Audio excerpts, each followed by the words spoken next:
What's up guys, my name is Ace, and today I've just got a really quick video talking about the new high alert buff that happened in Warzone on Friday of last week. Now this is something that's been long anticipated. They've mentioned they were going to do this quite some time ago, and then even the description for the perk updated with Season 5 saying that high alert now counters the dead silence field upgrade, but that change didn't actually go through in-game until last Friday. So let's have a look at how exactly high alert works and whether or not it's worth using over something like the ghost perk or even the new tempered perk. So first up, let's look at the basics of high alert. This is how it's always worked. If an enemy is looking at you off of your screen, you will get an indicator somewhere on your screen that will show the direction that that player is in and that that player is looking at you. As far as how far off screen they have to be, it appears to be about a 70 to 80 degree angle off screen. So if you're playing on a console FOV, it means they have to actually be noticeably outside of your field of view. It's not just barely outside of your field of view, it's outside of your field of view by a noticeable amount. And then also, I wanted to show what it looks like from the enemy's perspective. How close to their sights do you have to be for this to activate? And at least up close, you can see here, while not aiming down sight, they have to be pretty close to the center of your screen. And then while aiming down sight, we can also see how that works. It's pretty much exactly the same here. Additionally, with high alert, the maximum range on this is 100 meters exactly. Anything beyond 100 meters, if an enemy is looking at you, you won't get that high alert indicator at all, even if they're not using cold-blooded. And then I did another test here at a distance to see just how close they have to be aiming on you before that high alert indicator will activate.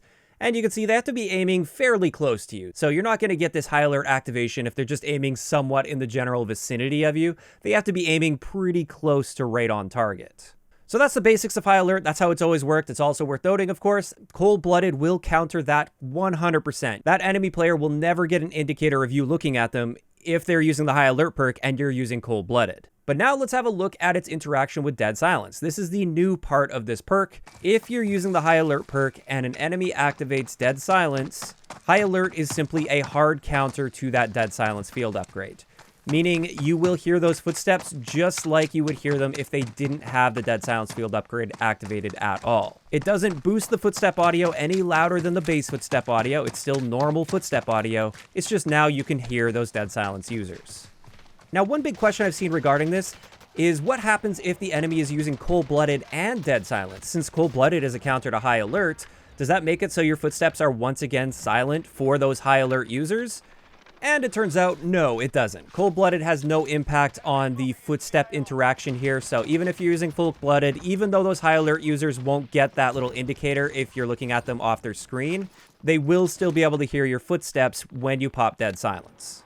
So as a result of this change, I do anticipate we'll be seeing more and more people using high alert in Warzone. I still think Ghost and Overkill are going to be the more dominant tier 2 perks, but high alert is going to come out to play a little bit more often, and that combined with the addition of the Combat Scout perk is actually going to make the cold-blooded perk a very solid choice as well. And honestly, I'm feeling like if I'm going to be playing Warzone at all, which I rarely do these days, but when I do, I'm going to be putting cold-blooded on because not only does it counter the first part of the high alert perk, not the footsteps, but the other part, and more people are going to run that, it's also going to be countering the Combat Scout perk, which is the one where if enemies deal damage to you, they'll be able to see you through walls. So this change actually affected the overall perk meta a decent amount, and I'd highly recommend using cold-blooded now if you feel comfortable giving up your tier 1 perk, whatever it might have been, like EOD or double time. But yeah, that's pretty much it. That's going to wrap it up for today's quick video. Just wanted to keep you guys updated on that change to high alert. And of course, I'd like to hear in the comment section below, what did you guys think about this change? So high alert now counters dead silence users. Do you think this is an overall positive change for Warzone, negative change, or do you really feel like it doesn't affect you at all? Just let me know those thoughts down below. If you enjoyed the video, a like rating is always appreciated, and don't forget to subscribe for more if you haven't already. I'll talk to you guys next time.